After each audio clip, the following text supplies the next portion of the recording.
باغ جنت کے ہیں بارے مدح خانے اہل بیت،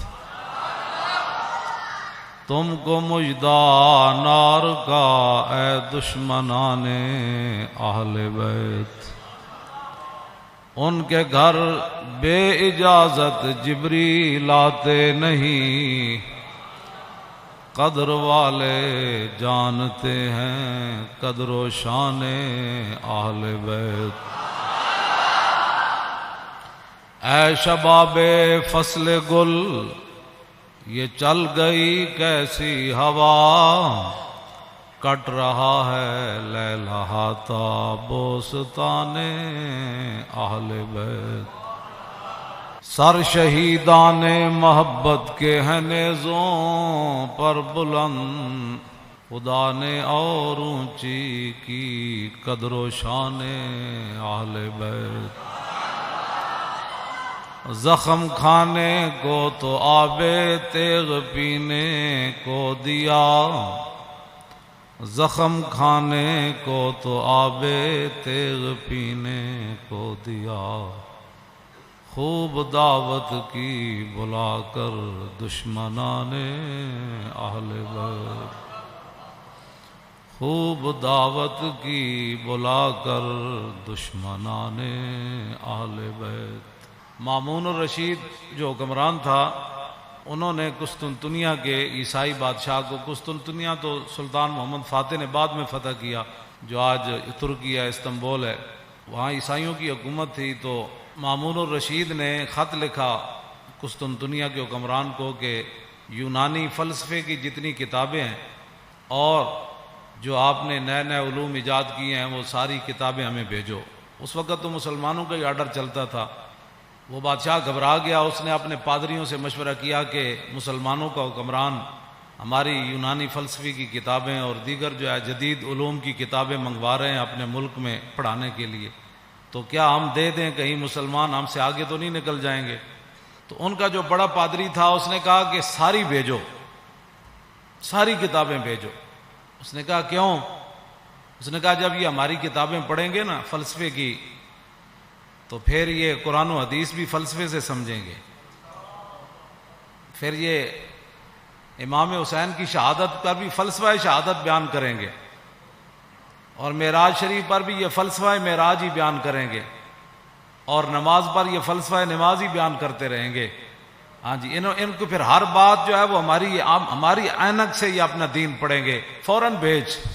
تو آج بات وہی ہے، فلسفہ شہادت تو بیان ہوتا ہے، لیکن بتاؤ شیخ کہ ابن علی آیا تھا کیوں میدان میں، بتاؤ شیخ کہ ابن علی آیا تھا کیوں میدان میں، گر ہو سکتی تھی حجرے میں شمع ایمانی روشن۔ فلسفہ شہادت، ساری فلسفہ شہادت۔ تو اس کی بات، اس پادری کی بات کتنی عجیب تھی کہ بھیجو بھیجو، یہ جب قرآن بھی پڑھیں گے تو پھر فلسفہ قرآن ہی بیان کریں گے، فلسفہ حدیث ہی بیان کریں گے، انہوں نے اور کوئی بات نہیں کرنی۔ اس کی وہ دور رس نگاہیں اس پادری کی دیکھ رہی تھی۔ آج مسلمان نماز بھی پڑھتا ہے تو فلسفے کے تحت پڑھتا ہے، یہ نہیں کہ میرے رب کا کوئی آرڈر ہے، کہتا ہے ہو سکتا ہے جو کام رکا ہوا ہے وہ کام ہو جائے، ہو سکتا ہے ویزا لگ جائے، ہو سکتا ہے بیماری سے شفا مل جائے، ہاں، اور یہ فلسفے کے طور پر سارے کام کرتے ہیں۔ تو اس واسطے اگلا جو شعر ہے نا، اس سے پہلے میں نے یہ بات اس لیے بیان کی تھی، آپ ذرا سوچیں کہ ہوا کیا کربلا میں۔ اپنا سودا بیچ کر بازار سونا کر گئے، عن عقبۃ بن ابی العزیر ان الحسین خطب اصحابہ واصحاب الحر بالبیدۃ۔ عقبہ بن ابی العزیر یہ کہتے ہیں کہ مقام بیدہ پر حضرت امام علی مقام امام حسین نے خطبہ دیا، اپنے ساتھیوں کو بھی، اور ہر جو یزیدی فوج کے سپس بعد میں پھر امام علی مقام کے ساتھ بھی آ گئے، پھر حضرت ہر بن گئے۔ آپ نے خطبہ دیا مقام بیدہ پر، فرمایا فحمد اللہ واسنا علیہ، اللہ کی تعریف بیان کی، پھر اس کی توصیف بیان کی۔ فقال ایھا الناس ان رسول اللہ صلی اللہ تعالی علیہ وسلم قال، فرمایا میں نے اپنے نانا جان کو فرماتے ہوئے سنا، مر رہا منکم سلطانا جائرا، کہ تم میں سے کوئی آدمی ظالم بادشاہ کا زمانہ پائے، یہاں تو ظالم کہنا بھی کہتے ہیں جی آپ نے ظالم کہہ دیا. مرّا منکم سلطانا جائرا، تم میں سے کوئی آدمی ایسے بادشاہ کا زمانہ پائے جائر، جو ظالم بادشاہ ہو، مستحلا لحرم اللہ، جو اللہ تعالیٰ کی حرام کردہ چیزوں کو حلال کر رہا ہو، ناقصا لعہد اللہ، وہ اللہ کے ساتھ عہد و پیمان کر کے پھر اس کو توڑ رہا ہو. کلمہ پڑھنے کے بعد تو پھر نگاہ اور بندے کا رخ اور بندے کی ساری باتیں پھر ادھر ہی ہونی چاہیے نا.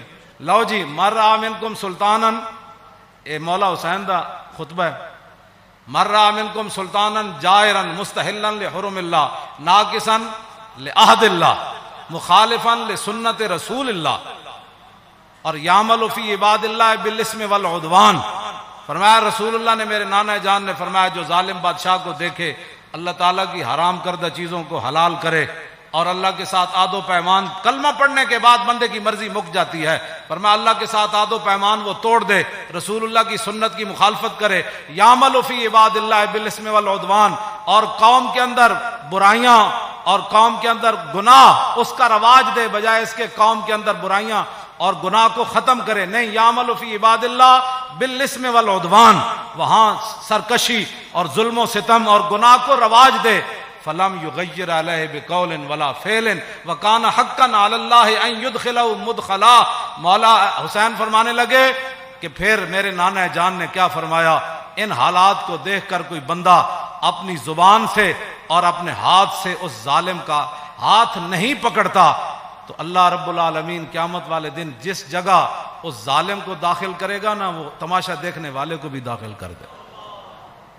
ہمیں بھی بہت سارے لوگ مخلصانہ مشورہ دیتے ہیں، آپ کو کیا پڑی ہے، اس معذوری کی حالت میں آپ جیلیں کاٹتے ہیں، یہ کرتے ہیں، وہ کرتے ہیں، جی یہی بات ہے، کیا پڑی ہے آپ کو. دیکھیں بڑے بڑے لوگ، بڑے بڑے متقی پرہیزگار اپنے آستانوں پر بیٹھے ہیں، اور بڑے بڑے شیوخ حدیثیں پڑھا رہے ہیں، اور بڑے بڑے مدارس چل رہے ہیں. آپ کو کیا مصیبت پڑی ہے؟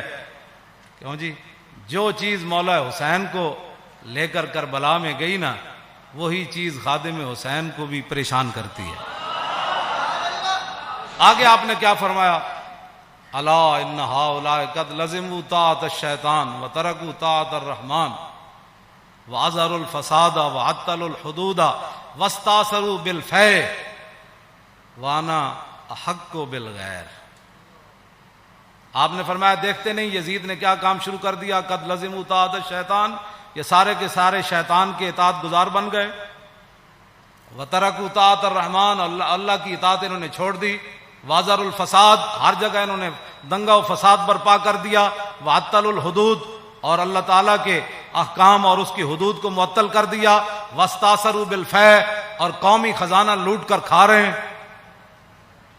یہ امام حسین نے پھر آگے پہلے یہ بات فرمائی، پھر آپ نے فرمایا حسین مقابلے میں کیوں آیا، چشم گریاں، مزرعے اور گلا کٹ کر نمازے، اور شمر کا خنجر گلوئے خشک پر چلتا رہا، اور بزم حق روشن رہی اور حق کا دیا جلتا رہا. اے امام علی مقام فرمایا وانا حق بالغیر، فرمایا حسین سب سے زیادہ حق رکھتا ہے کہ یزید کے مقابلے میں آئے. میں سب سے زیادہ حق رکھتا ہوں حسین کہ میں تو. اچھا، اب جو فوج سامنے کھڑی تھی، آپ نے یہ بات تو آپ نے پہلے فرمائی نا، پھر جو سامنے آئے ہوئے تھے نا مقابلے میں، جو کہتے تھے دل تے تواڈے نال لیکن تلوار تواڈے نال کوئی، آپ نے فرمایا قد اتتنی کتبکم وقدمت رسلکم ببیعتکم، فرمایا یہ تمہارے خطوط ہیں جو تم نے مجھے بھیجے ہیں، اور بہت سارے قاصد تم نے میرے پاس بھیجے ہیں. کس بات پر؟ انکم لا تسلمونی ولا تخذلونی، کہ میں جب تمہارے پاس آ جاؤں گا تو تم پھر میرے ساتھ مل کر لڑو گے، مجھے یزیدی فوج کے حوالے نہیں کرو گے. یہ تمہارے خطوط ہیں میرے پاس، انکم لا تسلمون ولا، اور تم میرے اوپر حملہ کے وقت خاموش نہیں بیٹھے رہو گے، یہ تم نے لکھا ہوا ہے اس میں. فَإِن تَمَمْتُمْ بِبَيْعَتِكُمْ تَرْشُدُوا، فرمایا اگر تم اپنی اس بیعت پر قائم رہتے ہو تو پھر ہدایت پا جاؤ گے، تُصِيبُوا رُشْدَكُمْ، ہاں جی، پھر تم ہدایت پا جاؤ گے، پھر تمہیں کوئی مسئلہ نہیں ہے. آگے پھر آپ نے لوگ پھر دیکھنے لگے یہ کون ہے، جان بوجھ کر بھی لوگ آنکھیں بند کر دیتے ہیں نا، کچھ ایک دوسرے سے پوچھنے لگے یہ کون ہے جو ہمارے سامنے خطبہ دے رہے ہیں، یزیدی فوج میں سے. تو فرمایا فانا الحسین ابن علی وابن فاطمہ بنت رسول اللہ.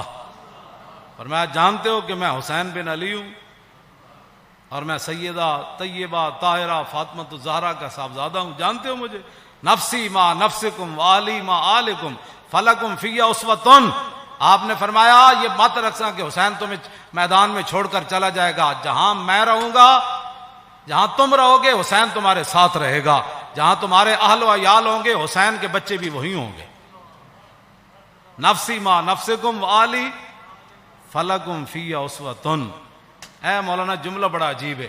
فرمایا حسین کی زندگی کیا تمہارے لیے نمونہ نہیں ہے؟ اے میرے بچے سارے میں بھائی ناڑ لے آیا، سارا خاندان لے آیا. حسین کے میرے فلکم فی اسوۃ، تمہارے لیے میری زندگی ایک نمونہ ہے کہ میں سب کچھ دین کی خاطر لٹانے کے لیے آ گیا ہوں. وَإِن لَّمْ تَفْعَلُوا وَنَكَثْتُمْ عَهْدَكُمْ فَخَلَعْتُمْ أَعْنَاقَكُمْ مِنْ بَيْتِكُمْ فَلَعُمْرِي مَا هِيَ فِيهِ لَهُ نُكْرَةٌ. آپ نے فرمایا کہ اگر تم میرا ساتھ نہیں دیتے اور جو تم نے وعدے کیے وہ توڑ دیتے ہو، میری بیعت تم ختم کرتے ہو، تو اللہ کی قسم مجھے اس پر کوئی زیادہ تعجب نہیں ہے. لَقَدْ فَعَلْتُمُوهُ بِأَبِي وَأَخِي وَابْنِ عَمِّي مسلم. فرمایا مجھ سے پہلے تم میرے ابا جی کے ساتھ بھی یہ غداری کر چکے ہو، اور میرے بھائی حسن کے ساتھ بھی تم غداری کر چکے ہو، اور میرے چچا زاد بھائی مسلم بن عقیل کے ساتھ بھی غداری کر چکے. وَالْمَغْرُورُ مَنِ اغْتَرَّ بِكُمْ فَحَظَّكُمْ أَحْطَاطُمْ وَنَصِيبَكُمْ دَيَّاتُمْ. فرمایا تم سے بڑا کائنات میں بد نصیب کوئی نہیں، جن کو اللہ نے اتنا بڑا حصہ دیا اسلام کی خدمت کرنے کے لیے کہ محمد الرسول اللہ کے نواسے خود آ گئے تمہارے پاس اور پورا خاندان لے کر آ گئے. فرمایا تم سے بڑا کائنات میں بد نصیب کوئی نہیں. جو حصہ تمہارے حصے میں آنا تھا، جو خدمت آنی تھی، تم نے اس کو ضائع کر دیا. آخر میں پھر آپ نے یہ جملے کہہ کر اپنا خطبہ ختم کر دیا. فمن نقص فانما ينقص على نفسه. فرمایا جس نے اپنا عہد و پیمان توڑا، قیامت والے دن اس کا وبال اسی پر آئے گا. حسین آج برات کا اعلان کر رہا ہے. آگے کیا آخری جملہ فرمایا؟ فَسَيُغْنِ اللَّهُ عَنْكُمْ. السلام علیکم ورحمۃ اللہ وبرکاتہ. بس یہ کہہ کر آپ نے خطبہ چھوڑ دیا. آپ نے فرمایا ان قریب حسین کو رب تم سے بے نیاز کر دے گا. اور پھر السلام علیکم ورحمۃ اللہ وبرکاتہ کہہ کر آپ نے خطبے کو چھوڑ دیا.